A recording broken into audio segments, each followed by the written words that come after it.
Amanpour and the ongoing imperfect, complicated triumph of women in TV news. Good morning, Sheila. Hi, nice to be here. I thought this was over with. I thought women news anchors, national news anchors, it's no big deal anymore.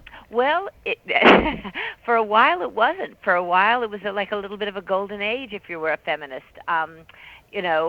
Katie Couric and Diane Sawyer were 2 out of the 3 6:30 anchors, and in a world that used to be just Huntley and Brinkley and Walter Cronkite and all of that. Not that many of your listeners would remember that world, Right. but that's what it always, was for a long time. And Christiane Amanpour was one of the 3 Sunday morning wrap-up hosts. And now it's back to those guys, So what happened? But they had a big, fabulous run, these women that I'm writing about. But Diane Sawyer left of her own accord, right? I mean, she was the one who truly survived it all. Well, I don't want to say she left not of her own accord, but if you read the book, and this kind of happens toward the end, she, first of all, if you did as much work as she did for as long as she did, you would want to leave. And you had a wonderful husband and a lot of TV specials to work on that were very meaningful. You would want to get off that, that daily grind. Yeah. But actually, her substitute anchor, David Muir, a young guy, got the ratings that she couldn't get against Brian Williams. So, and he was less expensive. So I don't know how much of her own accord that was, actually. Now, you chose not to interview these women, right? Well, I'm glad that you said chose, because when they turned me down, there was a bit of relief there.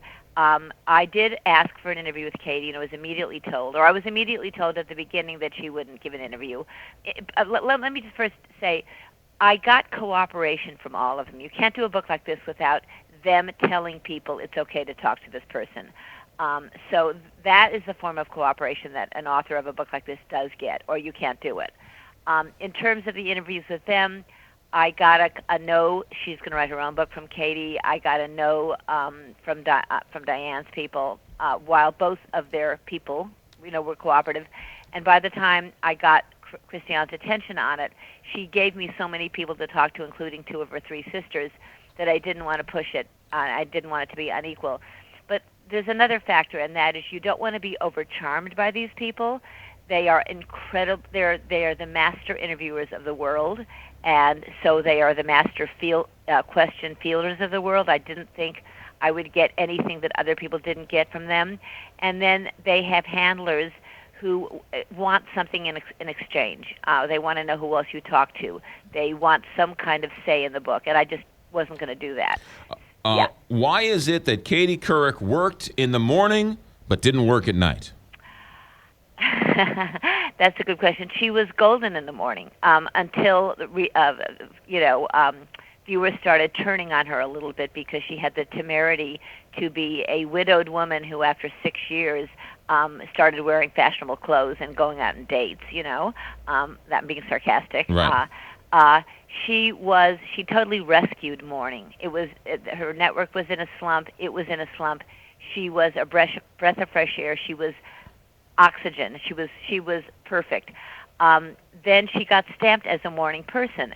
And guys who did morning and went to evening, like Tom Brokaw and Charlie Gibson, don't have that problem. Guys who just went to evening, even though they had morning-like credentials and personality, like Brian Williams, didn't have that problem. But a woman who's been a morning anchor, even though she did very tough interviews with Yasser Arafat, the first George Bush, Pat Buchanan, tons of other people, still have that morning problem. And she had a very strong, she has a very strongly distinctive personality. She says what's on her mind. She's funny. And she was inhabiting Cronkite's chair, this hallowed chair. So first she tried to innovate, which was to her credit, and Les Moonves' risk, his risk for Katie. It didn't work because it's a very tight format. Then she went back to she went and was like a traditional 6:30 newsreader. And she was fine. She was okay in that position. Did the Sarah Palin interview, hit it out of the park, but still could not get enough ratings. Yeah, I watched Katie actually quite a bit when she was doing the evening news.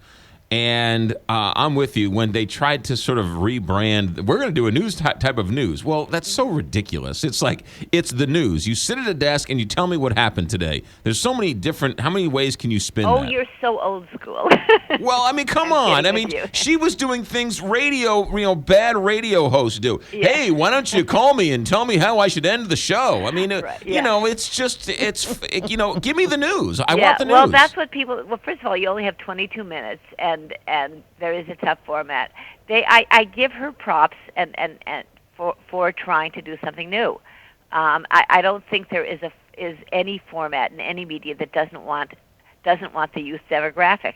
I think the 6:30 people have discovered they ain't going to get it, But yes, she did try. Maybe she tried too hard. But I give her props for trying. Yeah. I really do. Sheila Weller is our guest. The book is called The News Sorority. Diane Sawyer, Katie Couric, Christiane Amanpour, and the ongoing imperfect, complicated triumph of women in TV news. The other thing, too, is that who's watching news at 6:30? That's it. Except the That's a good people who remember Walter Cronkite. That's it. Sandy Sokolow, a guy who is Walter Cronkite's producer all the way through, said to me, they have Viagra ads. Those are the only ads that they have. The people that are advertising know the customers better than the people that are doing the show. Right. Yeah, exactly. Everything has changed. People get news on their Twitter feeds. They get news on their devices all day long.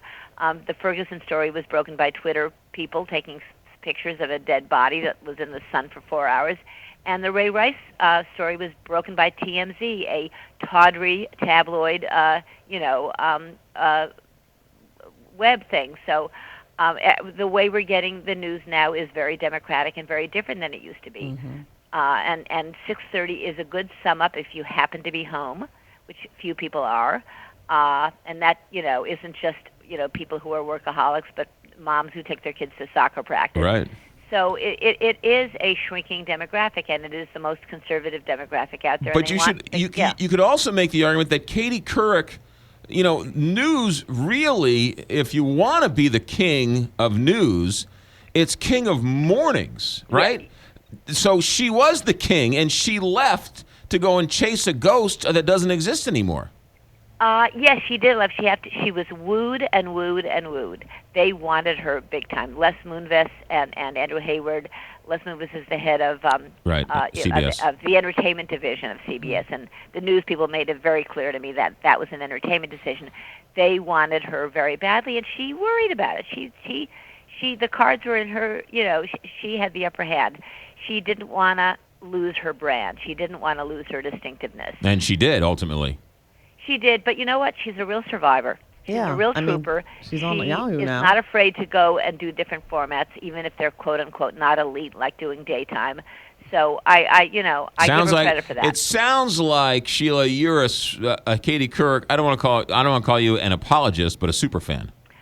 Well, I am a super fan, and one of the reasons I'm sounding a little super fanish to you now is that early on, before the book came out, some tabloids really ripped into her and took a couple of things from my book and blasted them all over the front page of New York tabloids, and then they got into the blogosphere, the viral, right. And they were nasty about her, and I thought that was unfair, and it didn't represent the way I felt about her. So I am a fan of hers, and she's a straight shooter, and she's funny. Yeah. She's funny about herself. Yeah, I've always been a fan of all of them. Diane Sawyer's a Wellesley girl. Yep, she is. My sister went to Wellesley, so I have to like Diane Sawyer. You do. Well, there are many reasons to like her, but Wellesley is one good reason. I've always liked Katie Couric.